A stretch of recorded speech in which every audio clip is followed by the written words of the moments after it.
So today we're honored to be joined by Ajit Pai. Mr. Pai is the chairman of the Federal Communications Commission. He's joining us the day before a big vote at the FCC on net neutrality. I know people have been going utterly insane over net neutrality. Ajit Pai has been receiving actual death threats, like people threatening his life over this proposal to reverse net neutrality, which was a regulatory regime put in place by the Obama administration in 2015. And supposedly, if this regulatory regime disappears, then the internet will end forever.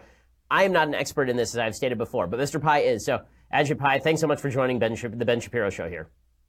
Yeah, thanks so much for having me on, Ben. Yeah, absolutely. So, first of all, why don't we start with the basics? What is net neutrality, and why should anybody care about it? The first part of that is a very difficult question. It's one of the most successful marketing slogans of all time. I mean, after all, who could be against neutrality? The other problem is that it's been around for a number of years, and it's morphed to mean essentially whatever people want it to mean.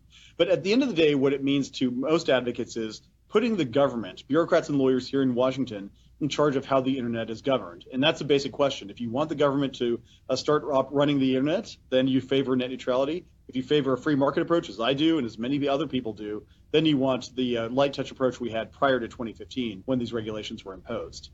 Okay, so what I've heard and what this seems to break down to is treating internet service providers basically as utilities. So companies like Verizon, you get your internet from them and you buy an internet uplink, and now you're able to get all of this content coming through your uplink. Net neutrality basically, correct me if I'm wrong, net neutrality is designed so that all of the people who are actually putting content online are paying the same amount for putting that content online regardless of the amount of bandwidth they're taking up. So Netflix is paying the same as some schlub in his basement who is uploading information to his local blog. And net neutrality ending that would basically allow these various internet service providers to charge differently for various pieces of content that are uploaded to the internet. They might allow people to download content differently. You can get a different subscription plan from different providers. Is that essentially correct? That's basically correct. That essentially net neutrality involves regulating all of these companies like utilities, treating your internet service provider as you would your water company or electric company or subway system.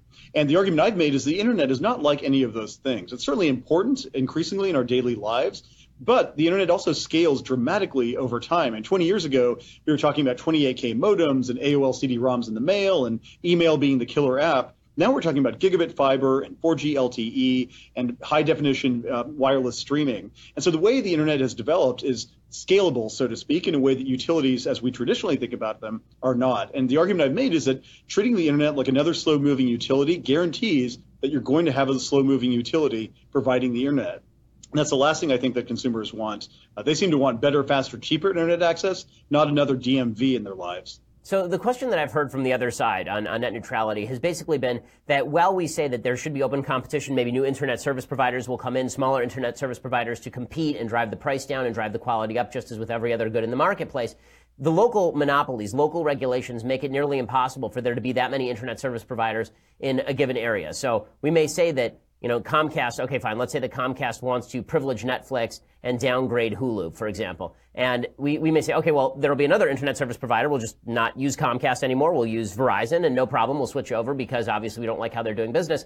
There are a lot of people who argue, well, you look at the way that a lot of these local internet service providers are regulated, and they're basically regulated.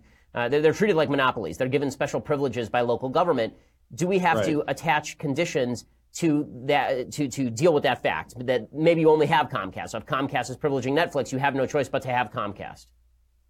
Two different points. Number one, I agree that we need more competition, and that's why over the last 11 months that I've been in office as the chairman of the FCC, we've undertaken a number of initiatives to promote a lot more competition, getting more wireless spectrum out there for wireless carriers to use, making it easier for smaller fiber providers to enter the marketplace, getting the next generation of satellite companies into the marketplace to provide an alternative to the terrestrial folks. So we're promoting more competition that way. Number two, ironically, these heavy-handed internet regulations imposed by the FCC in 2015 take us in the opposite direction. They make it harder. It's already hard as it is for a lot of these smaller internet service providers to build a business case for deploying internet infrastructure, especially in rural and low-income urban areas. these regulations make it even harder. In the last week alone, I've spoken to small internet service providers that nobody has ever heard of from Minnesota, Montana, who have said that these regulations make it harder to raise capital, to build a business case for deployment, and actually spend the money and the time building out these networks. And so, ironically enough, these rules take us closer to an oligopoly or monopoly in some of these situations. And so the solution to me is to get rid of the regulations that are standing in the way of competition, not preemptively regulating how the internet operates here in Washington. So why do you think this is driven so much higher? Because obviously, I mean, you're getting death threats. When I cut a short video on net neutrality, basically explaining it in very basic layman's terms, there's a lot of blowback on that. People are very passionate about this idea. Is it just because of the propaganda that's put out about it that people think that the next thing that's going to happen is somebody's going to come along, take their internet connection away, force them to pay a fortune for Hulu or Netflix or for email, that they're going to parcel out all of this because now you're giving Comcast the opportunity to screw everyone? Like, what exactly do you think is driving all the anger? I think the charitable explanation is that the internet is increasingly important in our daily lives. We rely on it from the minute we wake up almost until the minute we go to sleep every night. The less charitable explanation is ideology. When you have some people, especially those who are committed to government regulation as a religion, essentially, who go around saying, look, the internet is about to be broken, democracy is about to be destroyed, free expression and speech online is about to be threatened, and here is a picture of the guy who's doing it.